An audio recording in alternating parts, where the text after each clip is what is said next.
What is up guys, my name is Ignas, welcome back to the channel. Today we are taking a look into an aerospace and defense name from US, Lockheed Martin, ticker symbol LMT. The stock has been moving great recently. It is up $100 per share on the year to date, up almost 30%, and in 1 year it is even higher, going up for 34.18%. Now if we take the last 5 years, the stock has been moving sideways at around $380, but with the recent surge in price we are now at the all-time highs with $450.15. Even after the recent surge, price to earnings is now still at 20.13, and they are paying an annual dividend which recently dropped it down to 2.44%. So for today's analysis, first we'll take a look into the most recent company's earnings, then history of financials and fundamental ratios. After that, where analysts think the stock should be trading at going further, then if any superinvestors are holding, and lastly we'll take a look into the technicals of the price chart. I do believe that this will be an interesting one to look into, so let's start. So with their fourth quarter earnings of last year, Lockheed Martin posts better than expected profits, reiterates 2022 sales outlook. For the fourth quarter, they reported $2 billion in earnings, or $7.47 per share, surpassing analysts' estimates by 35 cents, which were at a revenue of $1.98 billion, or $7.12 per share. And the full year earnings were also a beat, where they brought in $22.76 per share, against analysts' expected $22.44. As for the top line, they brought in $17.7 billion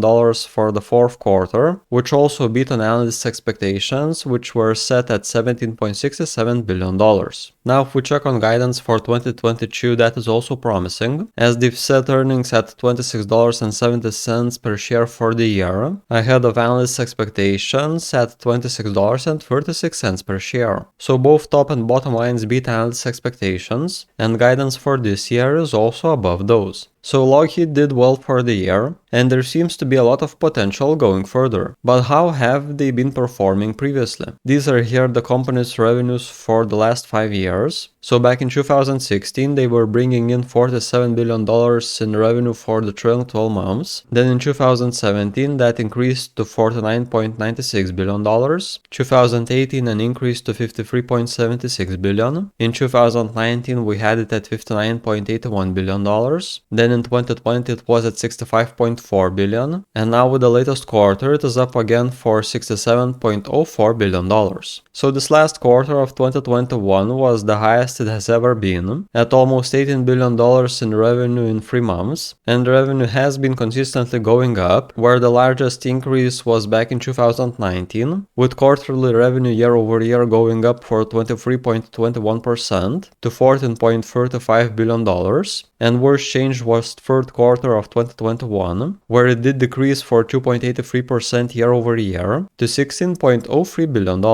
So that was the only decrease in the quarterly revenues for the last 5 years, but besides that we did have it on a continuous uptrend. Now next part I want to take a look into is the price to earnings. So back in 2016 we had it at 12.74, then in a year with earnings dropping and the price moving up, price to earnings surged to 42.46. Then in 2018 we saw it very differently, with the price dropping from the highs and earnings increasing several times, so price to earnings went down to 13.63. Then in 2019 price increased and earnings did increase a bit too, so price to earnings went a bit higher to 16.67. By the end of 2020 the price was going sideways, but earnings kept on increasing, so we had price to earnings at 14.08, and then with the latest quarter of last year we still had the price at around $350 per share and price to earnings was at 15.52. But with the recent surge to over $450, price to earnings is now at 20.13. So there was a time back in 2018 where with low earnings price to earnings ratio was at 30 or over, but besides that we had over 3 years where price to earnings was at 15 or under it. And now with that recent surge in price to earnings went up by 30% to over 20, which I don't think would be a great place to go in. But there is a chart that brings a lot of confidence in Lockheed Martin, and that is the number of shares outstanding. So back in 2016 it was at 0.3 billion shares, then in 2017 it was already down to 0.29 billion shares, for 2018 it was lower a bit to 0.287 billion, then in 2019 we had it at 0.284, in 2020 it was at 281 million shares, and with the last quarter of 2021 we now have it at 277 million shares. This means that the company has consistently buying back shares. In the last 5 years they had the largest quarterly buyback in 2017, reducing the number of shares outstanding by 5.21%. And it seems that in 5 years they bought back around 26 million shares, which at the current price of around $450 per share would require a capital of $11.7 billion.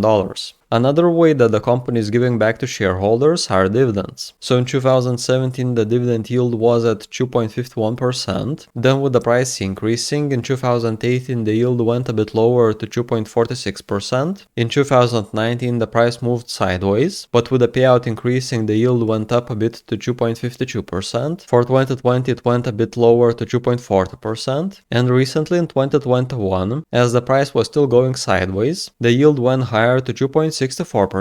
Unfortunately, with the recent surge in price, the dividend yield is again going lower, now at around 2.46%. So there has been 2 times where it was possible to buy the stock at a dividend yield of around 3%, both in 2021, and for the rest of the time the dividend yield was at around 2.5%. Still a reasonable percentage unless it goes even lower. Now to check into the yield further, I've added this history into my dividend investing watchlist. So with the information in it seems that in the last 5 years we had the dividend yield on average at 2.54%, meaning that the yield was above average back in 2019 and then for the majority of 2021. With the yield in mind, the worst time to buy in was back in 2018, where we had it at 2.15% or 15.43% under the 5-year average, and the best time to get in was by the end of 2021, where the yield was at 3.14%, 23.51% over the 5-year average yield. This means that buying right now, where the dividend yield is at 2.58%, means that we are getting a yield 1.48% over the 5-year average. Not the greatest place to get in, as we just been in a year where the yield was consistently beating its 5-year average. Now if you would be interested in doing a similar dividend yield analysis or adding your own stock into such dividend investing watchlist, you can do just that by following the second link at the top of the description. So we did check into the history, but how about the future, where the analysts think the stock will be trading at in 1 year? So here we have 17 price targets of analysts. They range from the lows of $370 to the highs of $521 per share. The average out of it is $419.18, and currently LMT is trading at $458.15. This means that on average, analysts suggest that next year the stock should go lower by 8.5%. Now let us take another angle. These are earnings per share estimates for next year. So out of 20 analysts' predictions, on average next year LMT should be bringing $28.07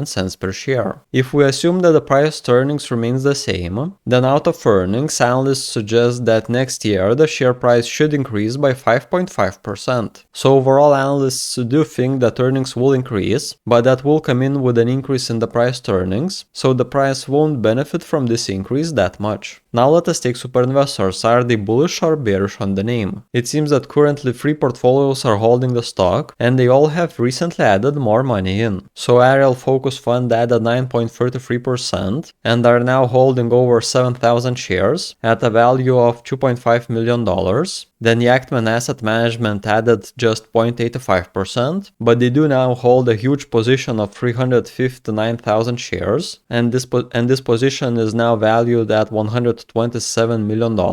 And then there was a huge addition from Thomas Gaynor at Market Asset Management. They added 24.61% on their position and are now holding 9,100 shares, valued at $3.2 million.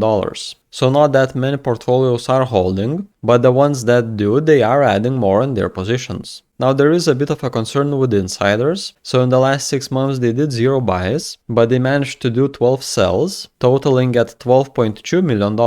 We can take a more thorough look with the insider trading, so it seems that those last 12 trades was done from the 25th of February to the 3rd of March, and that is pretty much right there where the price has been surging up. So I do believe that this selling is justified, as they are cleverly taking profits on this sudden price increase, and they may be able to buy back in later on where the price settles. Lastly, let us take a look into the technicals. By the end of January of 2022, the price did go into its usual channel under $400 per share and kept on that path until the end of February. But then on the 25th, the price surged up over $400 per share, relative strength index goes to 70, and 12-day moving average of the MACD crosses the 26th one to the upper side. Then on 28th, price goes to $430, and March 1st just under $460 per share. Now with the most recent trading day, the price closed at $450.15, relative strength index at 78.6, and 12-day moving average of the MACD way over the 26th one. There is still one catalyst that could push the stock higher, and that is the moving average crossover, where the 100-day moving average will cross the 200-day one, but besides that I don't see that much of excitement. The relative strength index is already over 70,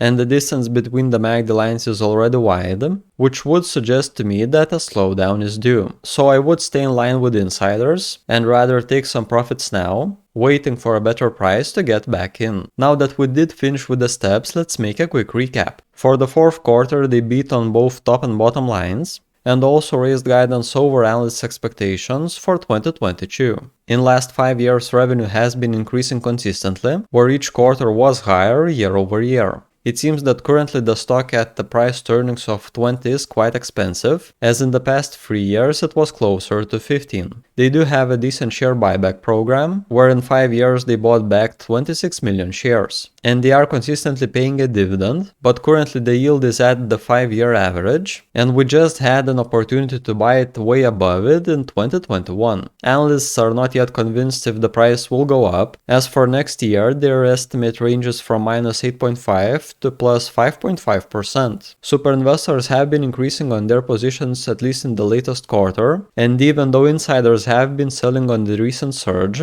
I do believe it is justified to take profits right now. The stock is way overbought with relative strength index over 70, and the moving averages from the MACD should be slowing down going further. So I would take at least some profits now, and then keep a part of that available for a better entry later on. So that was it. Make sure to support the channel and leave a thumbs up under the video. What do you think, is Lockheed Martin a worthy pick right now? Share your stance on it in a comment below. If you would be interested to know exactly when I buy or sell in a stock, then consider memberships. By becoming a member, you will get access to Discord, where I share my dividend investing watchlist and all the buys and sells exactly when I do them. This could be a great option to track my moves closely. Last week I did an analysis on another company, so if you would be interested in that, then click on a video that is currently on the screen. And that was it from my side. Thank you for watching, and I will be seeing y'all in the next one.